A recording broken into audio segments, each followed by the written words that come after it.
Ayan. Mga sisters.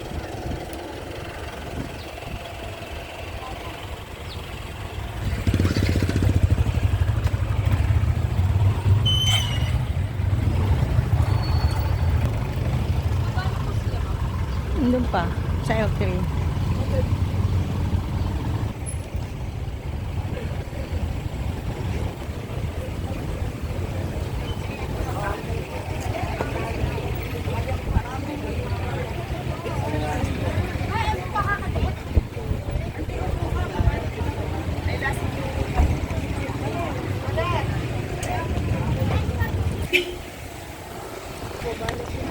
Nandun yung L3 sa likod.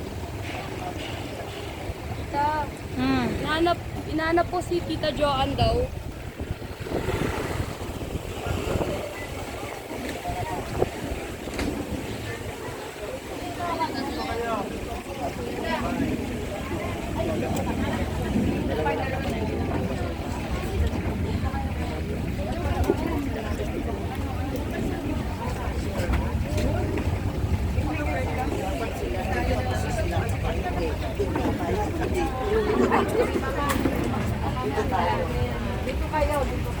Sigapan doon kayo.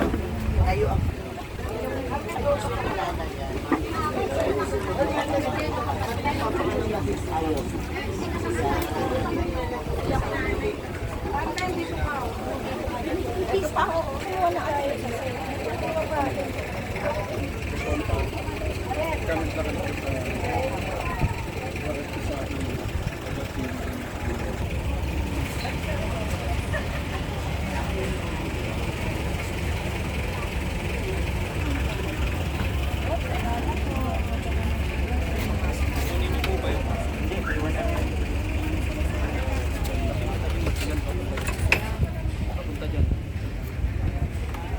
Yan. Okay, ne. Okay.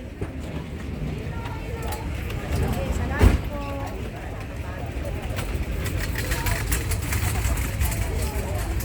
Ha? Ha?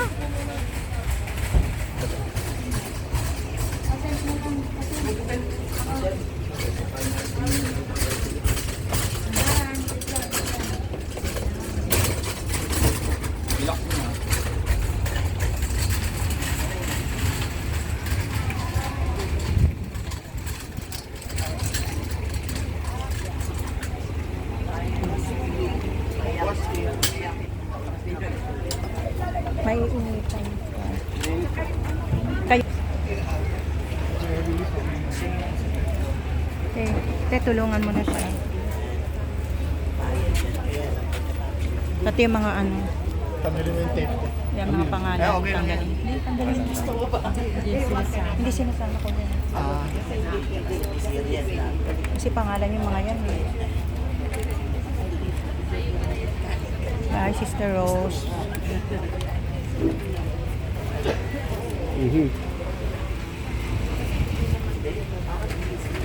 Bago po natin commit yung bago po tayo commit yung katawan ni Rose sa lupa ay let me just have a word from God para po sa bawat isa. I'm trying to read from Acts chapter 15 verses 5 to 51 to 55. Yan po ang sinasabi. Behold, I show you a mystery. We shall all be changed. In a moment, in the twinkling of an eye, at the last trump.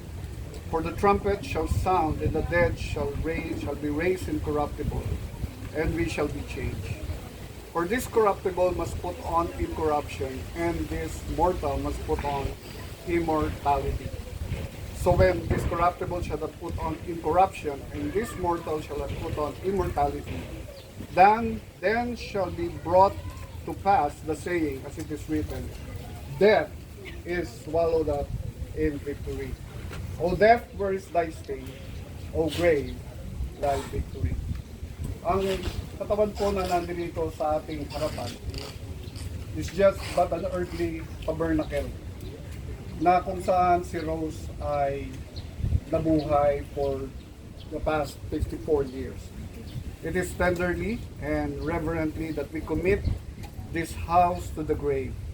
Katulad nga po ng sinabi ng banal na kasulatan, ang katawan ay babalik sa lupa at kung saan ito nanggaling. Sabi po yan sa Ecclesiastes chapter 3 verses 20 to 21.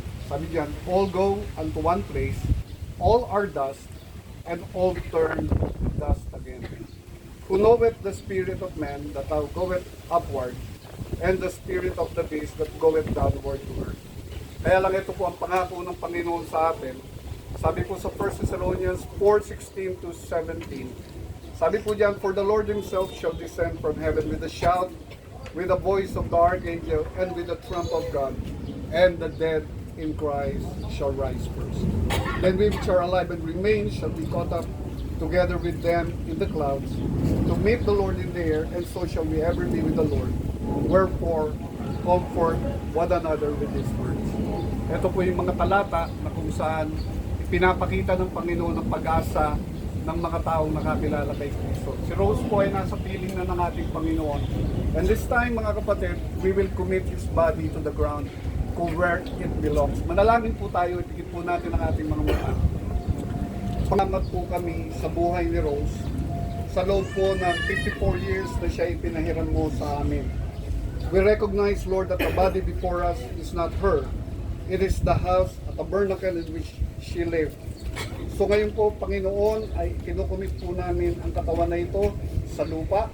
And we rejoice na ang kanyang kaluluwa ay kasama mo na simula nung siya'y kinuha mo. Katulad nga po ng sinabi sa Ecclesiastes 12:7, then shall the dust return to the earth as it was, and the spirit shall return unto God. We thank you for making your presence very real sa buhay po ni Pastor June at sa kanyang pamilya at sa pamilya po ni Rose, and that you will specially strengthen and sustain them in the days, in the weeks, and in the months to come. All these things we ask in Jesus' name. Amen. Amen. Dalhin sa huling hantungan ng katawan ni Rose ay pwede po tayong tumingin for the last time at mamaya po dadalhin na natin siya doon sa lugar kung saan ang kanyang katawan ay kukumit na natin sila. Sige po. Pwede po kayong pumunta dito and then pag ganun po, ikot na lang po kayo pabalik.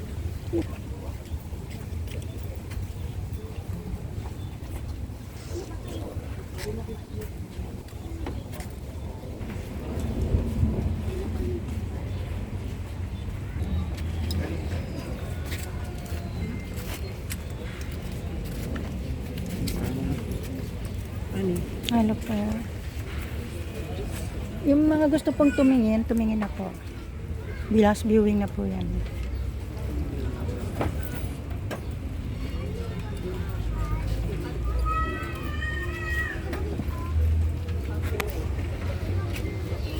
Last viewing.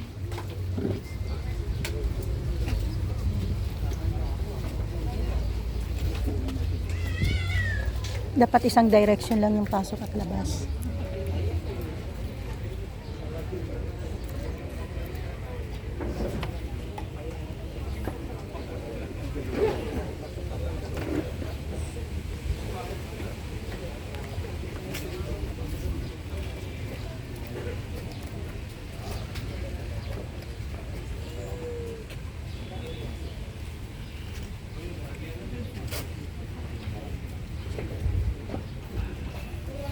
Dito po ang labas ha, kasi papasok doon yung mga nakapila.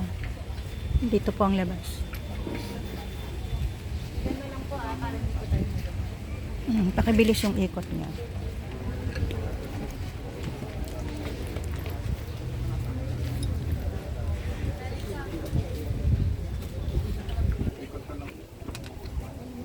Sige, dito ang labas po. Dito ang labas.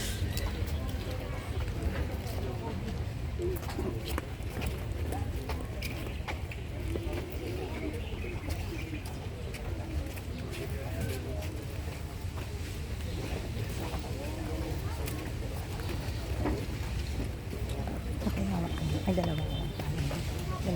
dalawang kamay kaya mo. Ayan, ganyan.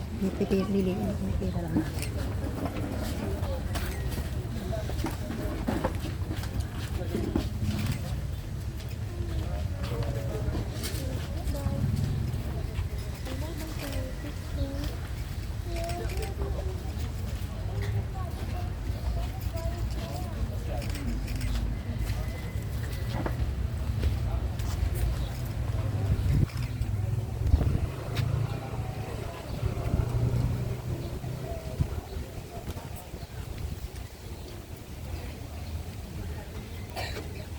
Wala na mabibili.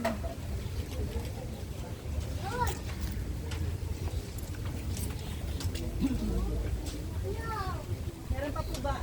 Mag-final? Meron pa po ba?